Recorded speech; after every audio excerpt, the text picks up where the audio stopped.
The Owl House keeps its central villain in the shadows, and that is a major reason why he is so compelling. The Owl House treats a lot of its characters with empathy, with kindness. It looks into their hearts. Characters like Amity are basically secondary protagonists. We see what they want and what they can't quite bring themselves to say. But Emperor Belos remains in the shadows. We know the story of, say, Lilith. She joined Belos out of a misguided idealistic conviction, and then she realized that he wasn't going to help her heal her sister, so she rebelled against Belos. We got to see what was the truth behind the conflict between the sisters. We got to see that resolved at the end of Season 1, and the resolution was rather satisfying. It was cathartic. We got the answers we wanted. True, it's not like decades of enmity can be swept away with just the snap of a finger, but they are well on their way to renewing the bond between them. The sisters are on the right track. Belos, however, remains much more enigmatic. Who is he? What does he want, and why? What really motivates him? He's the one who unified the world. According to his account, he's the reason why this world is in peace. He's the reason why the people get to live comfortably without fearing constant violence. As opposed to Luce, who's only just arrived in this world, or even compared to the sisters Ida and Lilith, Belos is ancient. I don't know if he's immortal, but he has definitely lived for a long time. We have every reason to believe that he has a much longer life expectancy than that of a human, considering that he doesn't seem particularly old, even though he claims to have unified this world half a century ago. As such, he's connected to everything primordial and mythical in this world, everything that can't be explained. And this is how he presents himself. He's the last prophet of sorts.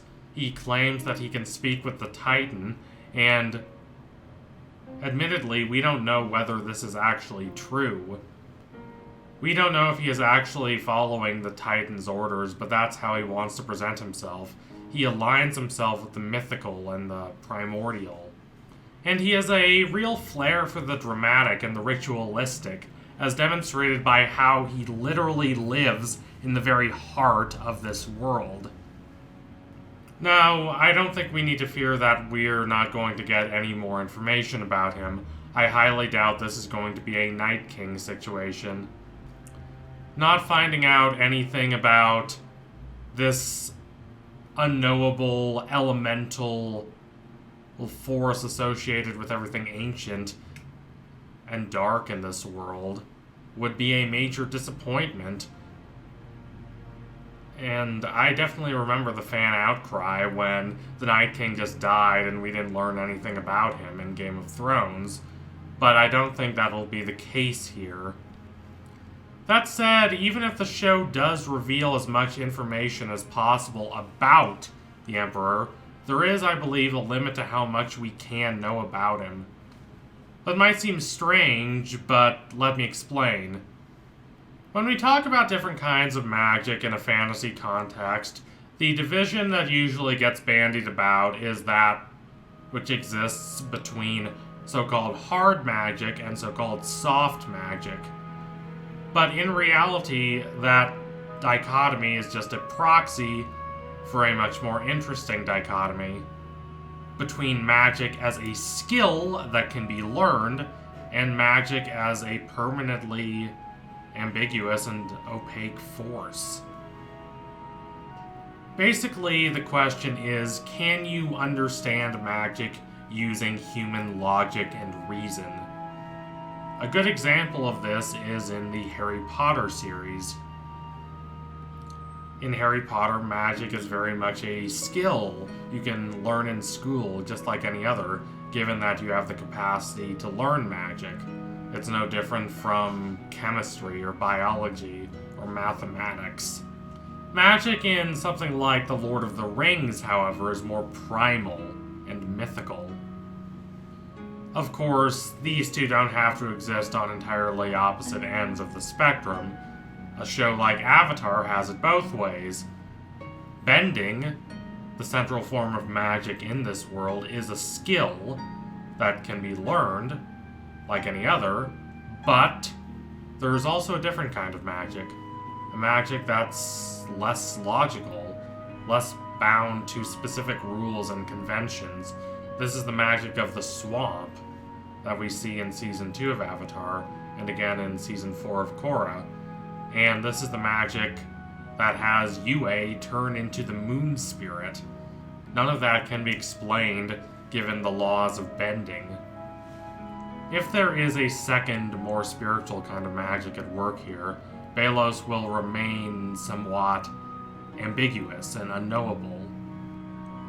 Just like you can't completely understand the tides or the wind.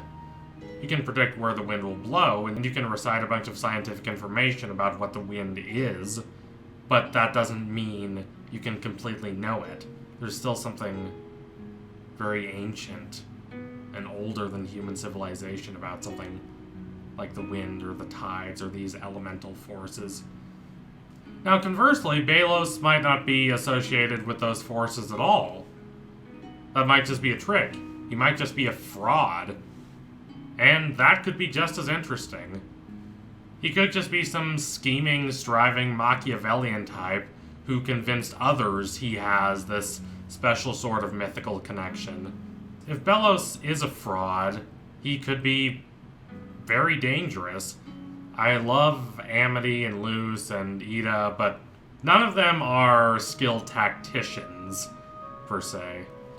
If Belos is, he might not just be a big baddie that they need to defeat with pure force. They might have to try and be more clever than that. Now, there is another reason why the Owl House succeeds at creating such a spine-chilling villain, and that is Matthew Rhys, the Welsh actor who plays Belos. For those of you who don't know, Rhys, I'd like you to become accustomed with him. He's one of my all-time favorite actors. He was friends with Adam Driver before either of them became famous, and there are nice parallels between them. Driver, of course, played an iconic anti-hero, Kylo Ren, in his most famous role, but once you dig beyond the blockbuster level, you can see how many wonderfully mature and thoughtful films about connection and commitment and relationships he's starred in, especially partnering with one of the best directors working today, the great auteur Noah Baumbach. Rhys has become more famous over the last couple of years, including his role as Perry Mason in the reboot of that show. But I know him for his breakout role in my all-time favorite show, The Americans, which I've discussed before on this channel a long time ago when that show had its finale. Now, it is possible that none of this is particularly interesting to you if you're only focused on the Owl House, so I won't belabor my admiration for Matthew Rhys, although if you haven't checked out The Americans and you're interested in a dark, thoughtful show about marriage and the Cold War, I can't recommend it highly enough. It's the best show about what it really means to make a life with someone. But the reason I'm mentioning all this stuff about Rhys is to make a point. He's a very subtle actor in a lot of ways. And he's more soft-spoken, even when he gets angry. You can see that anger just burst from beneath his more soft-hearted appearance. It's kind of frightening, almost, to see how quickly he can turn from gentleness and compassion to outright fury. And he brings a lot of that to this role of Emperor Belos, and I hope they expand on that as the show progresses. Belos isn't like always 10 out of 10 ultimate evil, shouting at people, lording his authority over others. He can be more subtle than that. He doesn't have this deep, commanding voice, nor is he a wilting flower like some of the Disney villains in the 90s. Instead, he's bitter and pained. Now, I'm not saying he's sympathetic, necessarily, though Rhys did have this really interesting quote where he was talking about how he saw Belos as more of a misunderstood figure than an outright villain, which could very well be the case. Especially considering that comment in the context of something the showrunner Dana Terrace said about Amity's parents, especially her father, not being the 100% pure evil people that fans have been accustomed to think they are. Now, Belos wears this extravagant armor, and you literally can't see his face, so it's very difficult to humanize him because you can't see him as a real person or a real creature of any sort. He just looks like this machine-like figure. But Rhys brings a bit of humanity to him. Rhys doesn't play Belos as just a one-dimensional stereotype. He can be calm and conniving and patient, but he can also explode into a rage if he feels like he's wronged. This is something Rhys has always been great at, and he brings that to the show very well. Still, Belos isn't a sadist. He doesn't enjoy inflicting pain just for the purpose of it. He has a grander narrative, a grander plan for what he wants to achieve, and he reacts violently against those who get in the way of that plan. Now, when I heard Rhys would be playing this role, the very first thing that immediately snapped to mind was the great Mark Hamill voicing Fire Lord Ozai in Avatar: The Last Airbender. But this isn't quite the same thing as that. Hamill delivers a delicious, convincing performance as the great villain of Avatar, but while Ozai is terrifying to Zuko, because for Zuko, Ozai is the abusive father who burned his face, he's not quite as terrifying to us, the viewers. We know who he is instantly. It's not hard to discern that he's completely villainous. Belos is harder to pin down. It's harder to know exactly what he wants and why. I don't even think there necessarily is a straightforward answer the show can give. Whatever his background, whatever is the truth about his past, he seems to, above all, be powered by his desire to create stability and peace. Even if that's an unjust peace. And those who are truly motivated by their ideals can be the most dangerous people of all. So thank you all for watching. If you liked what you saw today, don't forget to like and comment and subscribe. Donate to my Patreon if you can and you want to see more videos like this. Keep watching The Owl House. It's a clever show, and it's growing more ambitious and thoughtful as it goes along.